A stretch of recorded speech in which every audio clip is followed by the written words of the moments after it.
Hello বন্ধুরা, তোমরা সবাই কেমন আছো? সবাইকে জানাই শুভ দুপুর।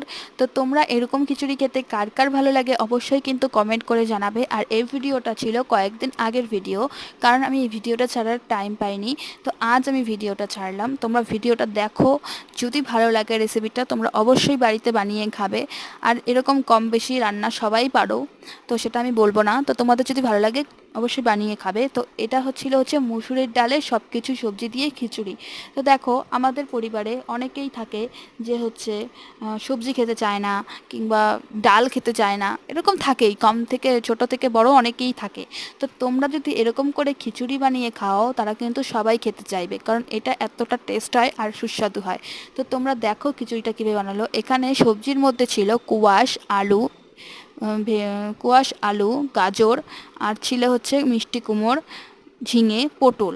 তো তোমরা এইসব সবজি, আরও অনেক সবজি পাওয়া যায়, তোমরা যে যার যার ইচ্ছা অ্যাড করতে পারো। তো দেখো, এই খিচুড়িটার মধ্যে চালের মধ্যে ছিল গোবিন্দভোগ চাল আর মুসুরির ডাল। তো তোমরা কারা কারা এরকম খিচুড়ি খেতে পছন্দ করো অবশ্যই কিন্তু কমেন্ট করে জানাবে। আর আমরা তো এই খিচুড়িটা খেতে খুবই ভালোবাসি। তো তোমরাও খেয়ে দেখো, বড় থেকে ছোট এই খিচুড়িটা সবাই খেতে পারে, খুব সুস্বাদু হয়। তো তোমরা কিন্তু অবশ্যই কমেন্ট করে জানাবে রান্নাটা কেমন হয়েছে, আর তোমরা কিন্তু বাড়িতে অবশ্যই বানিয়ে খাবে।